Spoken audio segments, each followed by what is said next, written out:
Hello children, welcome back to a new session of our class 10 Political Science second chapter Federalism.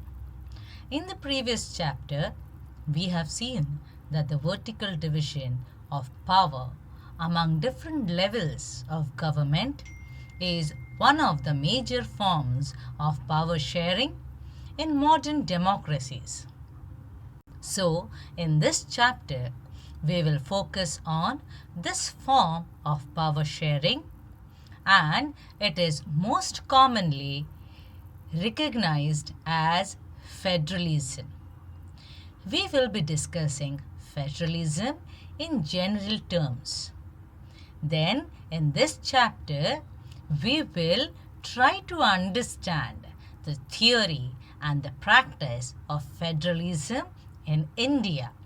We will also do some analysis of the policies and the politics that has strengthened federalism in practice.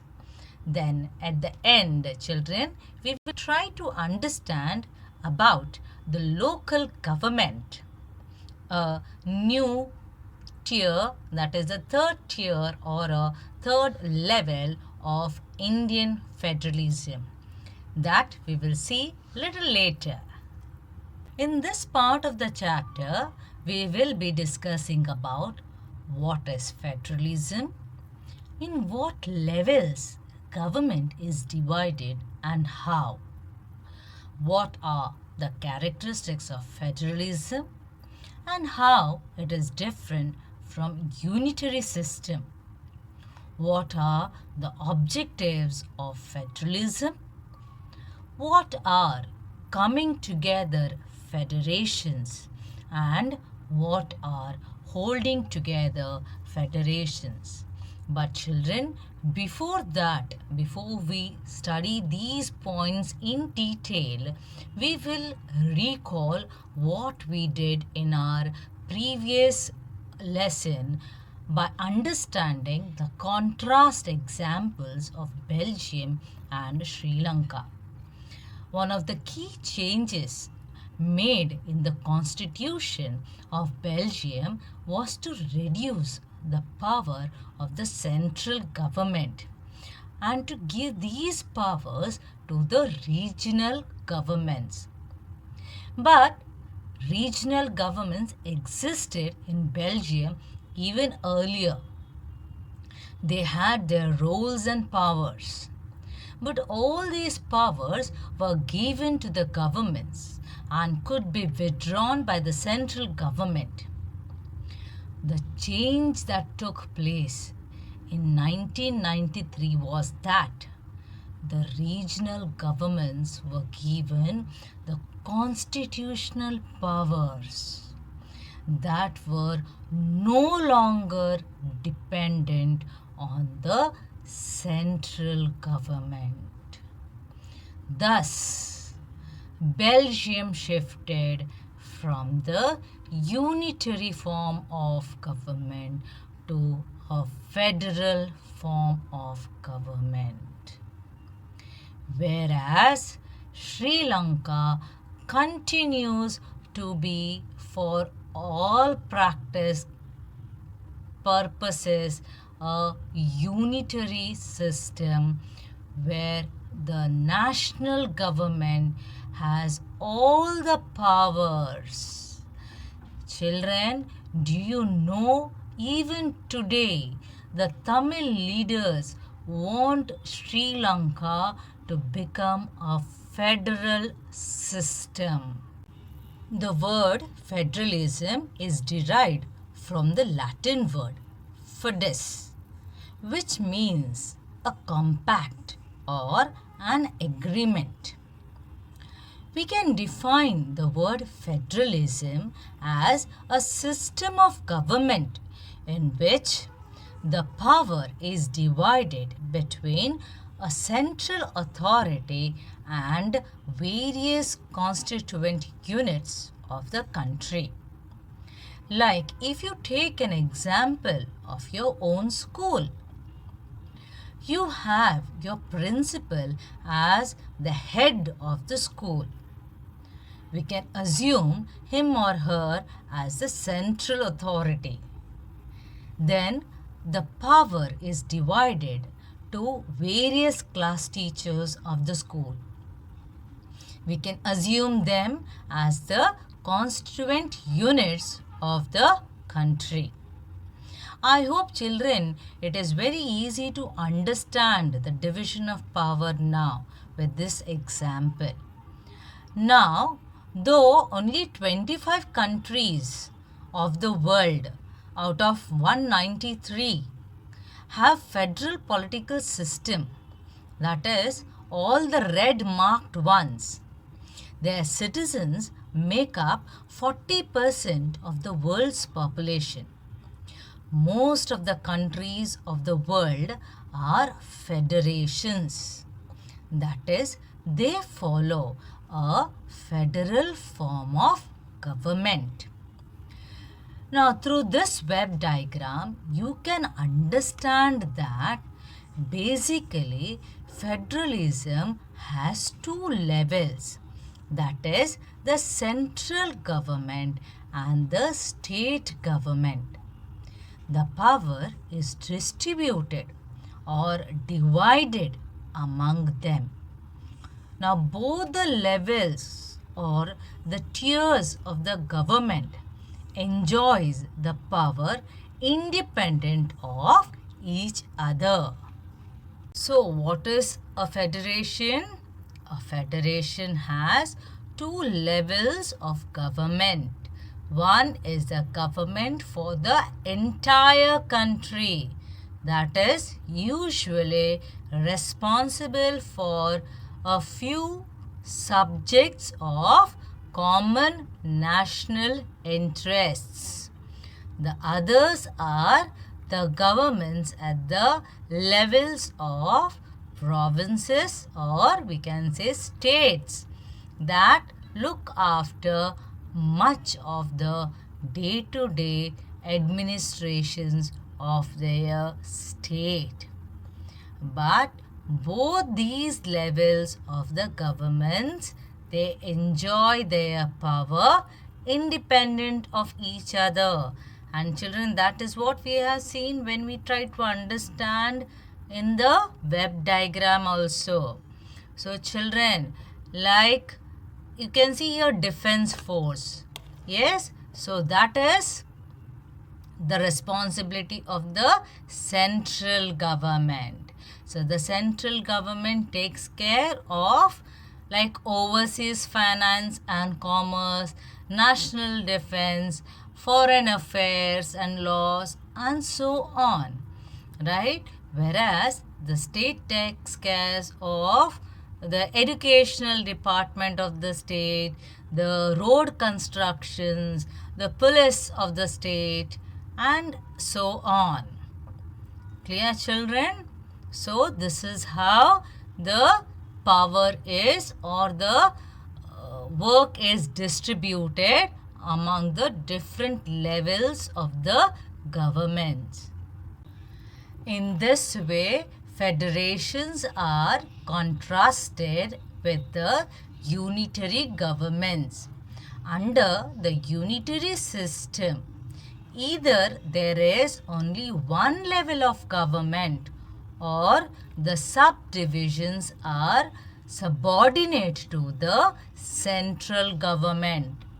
The central government can pass on orders to the provincial or the local government. But in a federal system, the state government has powers of its own for which it is not answerable to the central government. The central government cannot order the state government to do something. Okay, and both these governments are separately answerable to the people. You all came to know what is federalism in detail. Now you should know what is there in federalism. That is the characteristics or the features of federalism. Like when you are saying that your country is a federal country, you should be able to know what are the characteristics required to prove your country is a federal country. The first feature of federalism is there are two or more tiers or the levels of government, like the central government, state government, and the local governments. So, the different tiers or the levels of the governments. And therefore, this is the first basic feature of any federal country. Now, what is the second feature? The second feature is that the different tiers of the government governs the same citizens, but each tier has its own jurisdictions.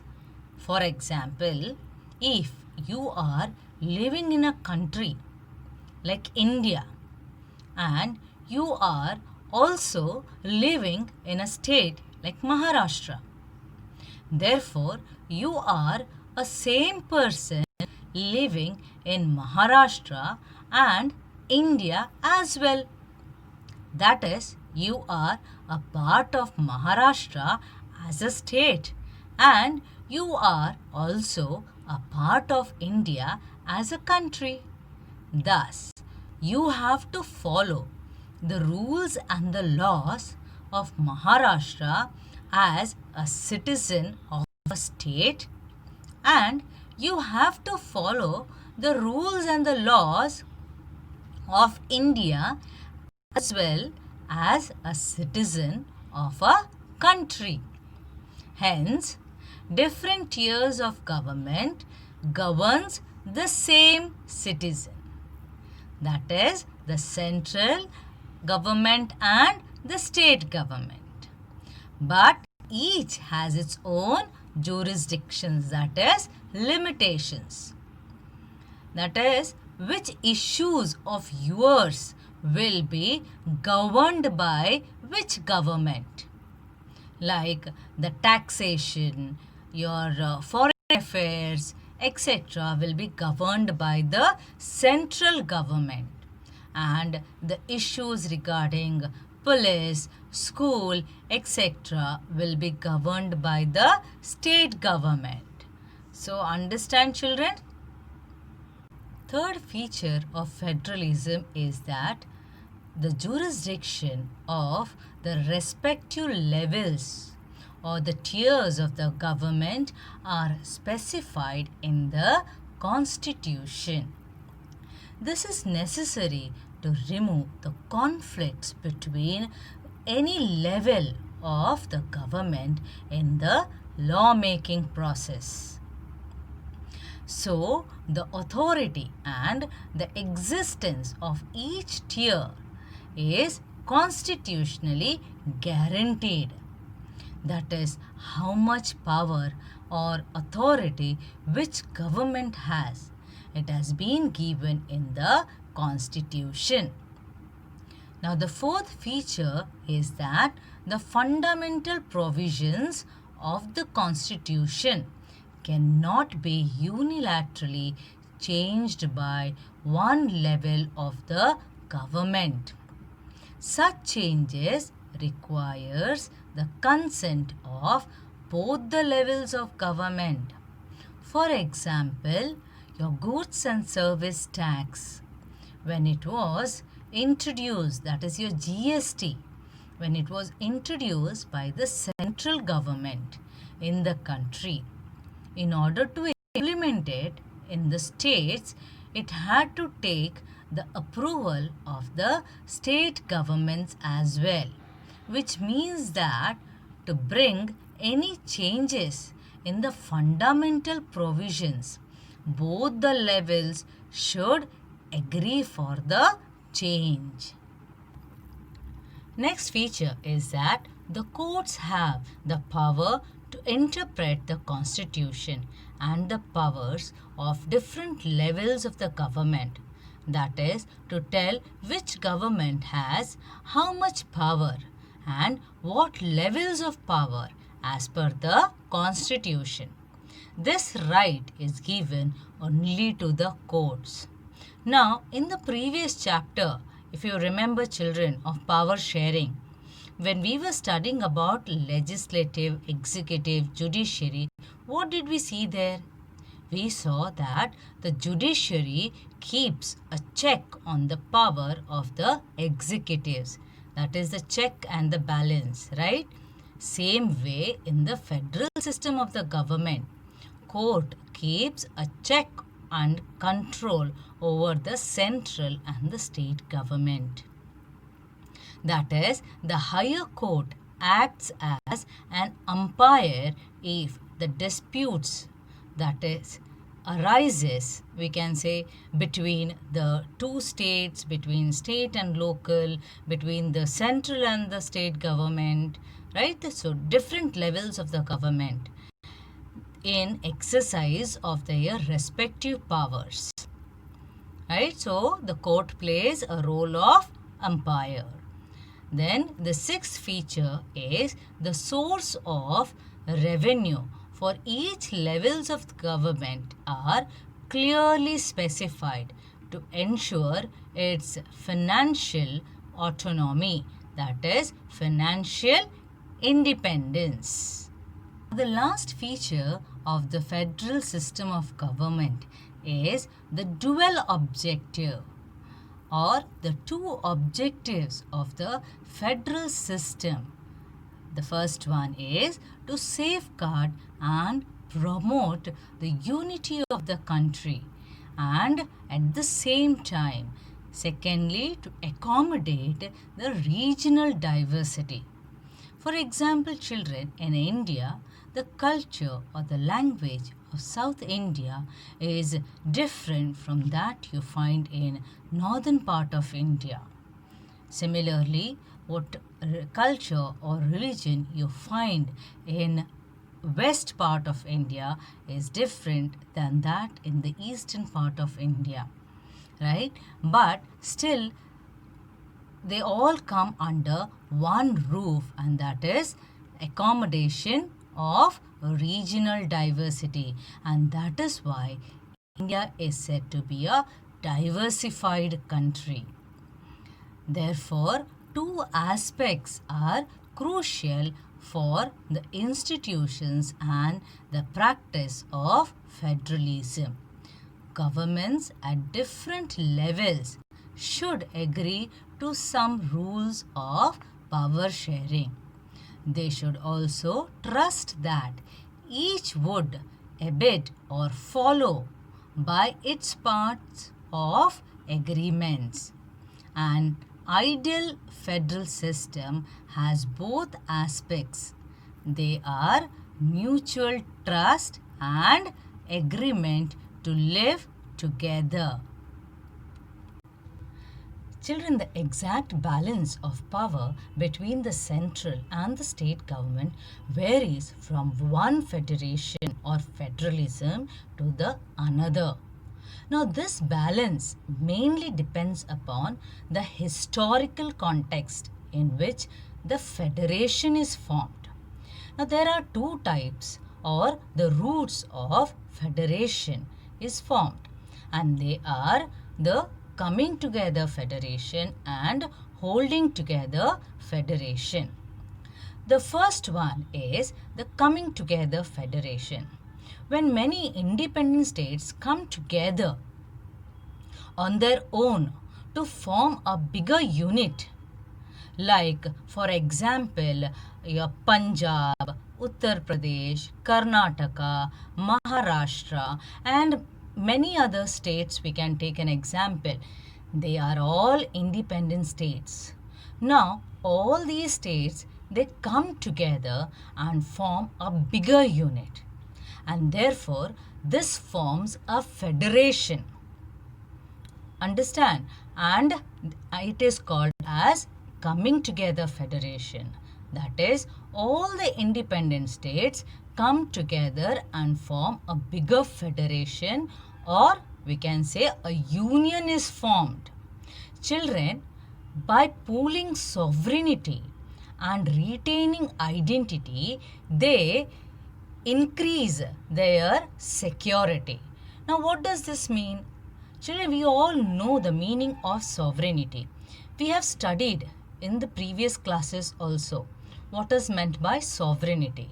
By sovereignty, the word sovereignty, we all know that we are free to take decisions, whether it is based on the domestic issues or on the external affairs, right? We are independent, or we can say a sovereign body. Now here also, when we are saying that by pooling the sovereignty, it means that we are bringing the independency of all these states together. And here it is not by losing the identity, or we can say we are retaining the identity, right? And in this way we are trying to increase the powers of these states, or we are trying to increase the security of these states, right? Like for example, the here we can say this particular map, it is of United States of America. From the name of USA, from the name of United States of America itself, we can understand that many states have come together, right, after the American War of Independence, and they have become strong enough to fight against any other countries, right? Yes, similarly we have this particular map, it is of Switzerland. Then we have this particular map, it is of Australia, right? Now all these states, when they have come together, every state enjoys equal power, right, and are strong in federations. So this is a very good example of a coming together federation. Children, I hope you are clear with this particular concept of federation, right? Now, what did we see just now? It was coming together federation, wherein all the states, they come together to form a bigger union, or we can say a bigger federation, a bigger unit, right? And they gain more power, more security, right, children? The second root or the type of federation is holding together federation. Now, from the term itself, we can understand that is to hold. And the diagram here, the image here also tells you, right, it is to hold. That means the central government holds the state government to see to it that there is no disintegration of any states. The large countries decides to divide the power between the different states at the different levels. Okay, it is like if you take an example of the firm, the power is distributed, firm or a company we can say, the power is distributed at the different levels. That is the top management we have, then we have the chairperson, vice president, we have executives, then the team leaders and so on. Similarly, in a federation, the power is distributed by the central government and to the different states and at the different levels, so that the power is not concentrated at one level or with one person. Clear with that? Or with one section? Clear? Right? So that is called as holding together federation. In the coming together federation, children, you have studied that the states were coming together to form a unit. Whereas in holding together federation, the central government is distributing the power to the different states, right? Okay, but in the distribution of the power, it is possible that the different constituent units or some of the states may have unequal distribution of the power. Okay, now this kind of federation, that is holding together a federation, you can find it in India, Spain or Belgium. Clear? Now, as I said, very often it is possible that this kind of federation can lead to unequal distribution of the power. For example, if you take in India, you can see this kind of unequal distribution of power in Ladakh, Jammu and Kashmir, Mizoram, Nagaland, and so on. So, in this matter, what the central government does is, central government gives a special status or special power to such kind of constitutional units or the states. Like for example, if you take an example of Jammu and Kashmir, before the removal of Article 370, Jammu and Kashmir was having a status of a state, right? But after had a special status of a state, clear, as per our constitution. But after the removal of Article 370, now Jammu and Kashmir and Ladakh is enjoying a status of union territory. So they have become now two UTs, or we can say two union territories. Clear? So I hope children you are completely understanding the concept of what is meant by coming together federation and holding together federation. So today you have tried to understand about the term federalism, the different features of federalism, to know why there is a contrast between the unitary government and the federal government through these features. Then the concept of two roots, or we can say the two types of federations. Then we try to understand these concepts with an example of some countries, right? Yes, which were those countries? Like USA, then we had Switzerland, then Australia, India, Spain, Belgium, right children? Okay, I hope you are clear with all the concepts, with all the explanations done. Now, in the next video, we'll try to understand what makes India a federal country. Clear? Till then, children, revise with whatever we have done in this chapter as well as in the previous chapters. Clear? Take care. Have a good day.